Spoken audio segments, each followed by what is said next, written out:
Hello, it's very good to have you with us at this hour. I'm Daniel Choy. Let's start our newscast. President Park Geun-hye is preparing to depart for a 10-day diplomatic tour on Saturday. Her agenda includes a series of multilateral summits, starting with the G20 summit in Antalya, Turkey. On November 18th, she will attend an APEC session in the Philippines and then head to Malaysia on the 21st for ASEAN +3 and East Asia summits, both in Kuala Lumpur. According to the presidential office of Cheong Wa Dae, the president's participation in these gatherings will help Korea expand its diplomatic scope. In local politics, the floor leaders of Korea's two main rival parties walked out of talks aimed at a reconciliation following last week's boycott by the opposition. Ruling Century floor leader Won Yu-cheol and his opposition party counterpart Lee Jong-geul talked for just over 2 hours on Sunday, but were unable to reach agreement on a number of issues, including the date for the next full parliamentary session. They did, however, agree to holding a parliamentary committee session on the 2016 budget on Monday. The Century Party had previously called the committee session on Friday in the midst of the opposition's boycott held to protest the government's decision to retake control of history textbook publishing for secondary schools. There is growing speculation that Korea's Home Affairs Minister may be planning to run in next April's general election. Chung Jong-sup offered to resign on Sunday, a move that appears to support theories about his political ambitions.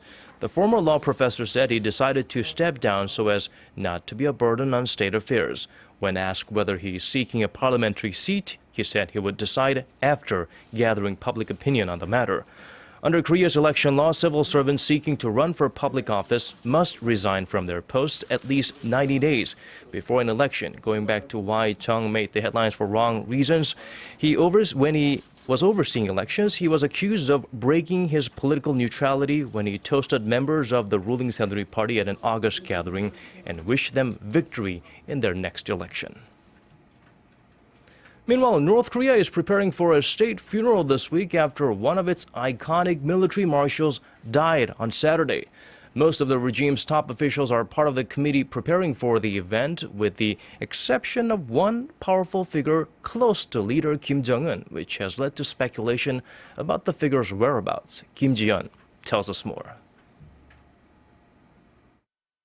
94-year-old Lee Il-sung, an iconic North Korean politician and military official, died of lung cancer on Saturday. He was part of an anti-Japanese guerrilla movement in the first half of the 20th century. Fighting alongside Kim Il-sung, the founder of the communist state, Lee assumed a number of key posts after North Korea was established, including that of military marshal. North Korea will hold a state funeral for Lee on Wednesday, prepared by a committee led by current leader Kim Jong-un. He's trying to demonstrate his leadership by paying his respects to those that are loyal to the Kim family and those who are part of the anti-Japanese guerrilla movement. Kim's close aides are part of the 171-person committee, including Hwang Byung-seo, the director of the General Political Department of the Korean People's Army. But what's striking is the absence of Choi Ryong-hae, the secretary of the ruling Workers' Party. Local media outlets in Seoul are speculating about Choi's whereabouts, including the possibility he's being reprimanded for work-related negligence. Choi, who's known as a second-generation anti-Japanese guerrilla, traveled to Beijing as Kim Jong-un's special envoy to a military parade in September.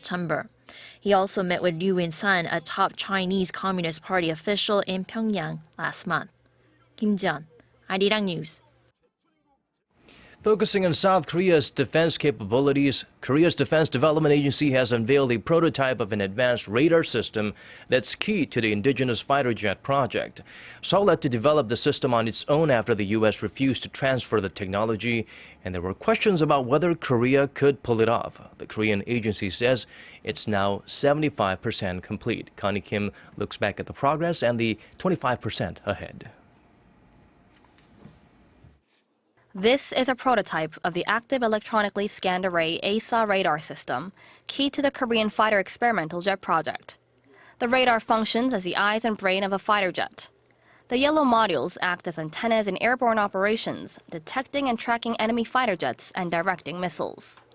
The ASA radar is one of the 4 core technologies the U.S. government barred Lockheed Martin from transferring to Korea after Korea contracted with Lockheed to buy 40 F-35As for the KF-X project.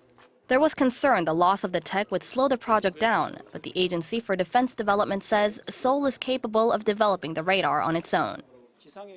We are currently in the last stage of testing this hardware on land. If we proceed with the testing, we can convert it for fighter jet use.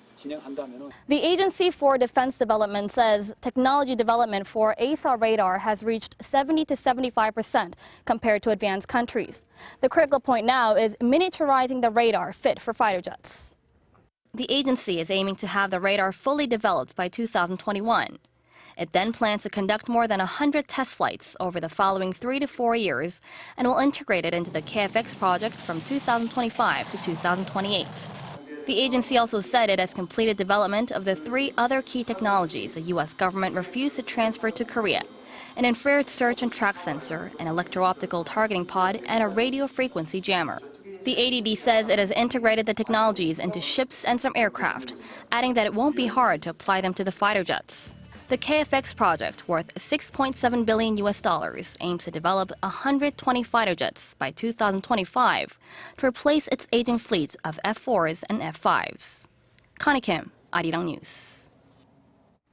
Moving on, Korea is one of the most fiscally sound countries in the OECD. Seoul's finance ministry released the OECD report that showed Korea is one of 8 member countries that do not need to take measures to maintain its fiscal health.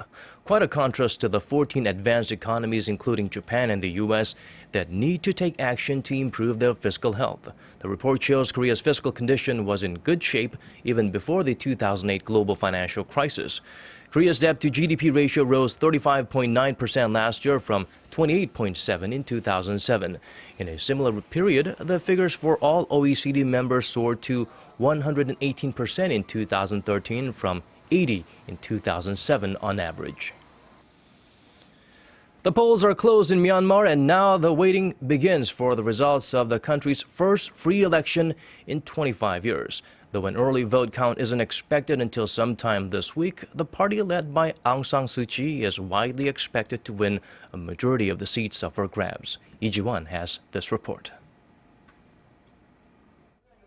The lines were long, as people were excited to cast their ballots in Myanmar's first free election in 25 years.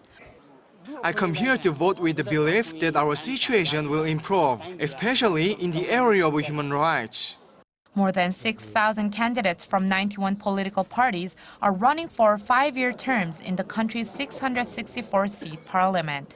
But 25% of the seats have already been reserved for unselected military representatives, so only 498 seats are up for grabs here. The main rivals are the National League for Democracy Party, the party of opposition leader Aung San Suu Kyi, and the ruling Union Solidarity Development Party, the majority of whom are former members of the military junta. The election is significant for the Southeast Asian nation as it takes a big step closer to democracy. Myanmar, also known as Burma, has been under the grip of the military junta for 5 decades, though it handpicked a nominally civilian government in 2010. The party of the former Nobel Peace Prize laureate is largely expected to win the majority of the seats in this election, but she cannot be elected president because of a constitutional amendment that bars anyone who is married to a foreign national or has children who are foreign nationals from becoming president.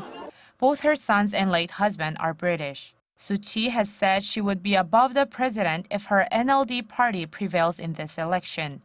The preliminary results will be announced early this week, but the official count will happen sometime in the middle of this month. Lee Ji-won, Arirang News. In other parts of our world, China and Taiwan appear optimistic about cross-strait relations in light of the historic meeting between their 2 leaders on Saturday. Korea's Zenup News Agency on Sunday reported a poll by a Chinese magazine showing that 80% of Chinese people surveyed are optimistic about the summit outcome. Major Chinese news outlets, including the People's Daily, described the handshake between Chinese President Xi Jinping and his Taiwanese counterpart Ma Ying-jeou as historic. China's state-run Xinhua news agency said the summit would bring a brighter future for both sides and show the international community that China can solve its own problems. Taiwanese media outlets also analyzed the event, commenting on the length and style of each leader's speech, their body language, and even the color of their ties.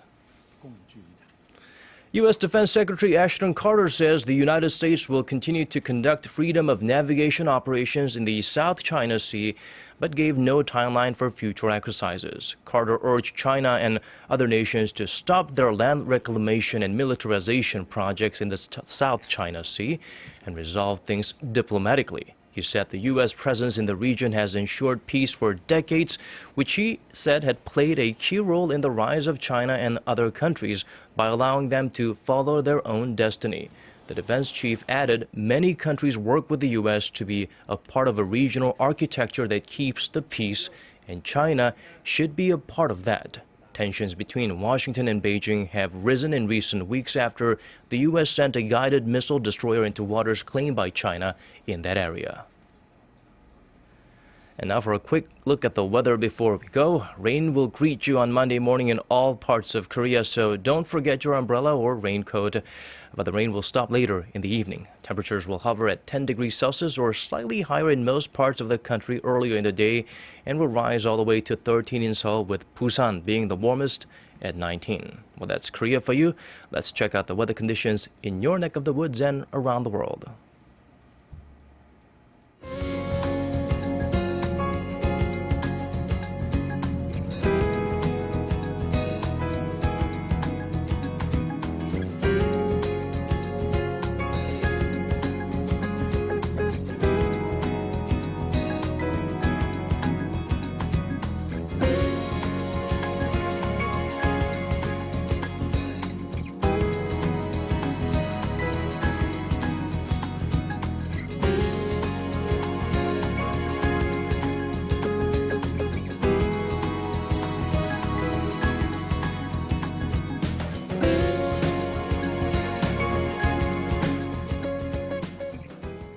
That's it from us. As always, thank you for watching. Here's wishing you a smooth transition to your new work week.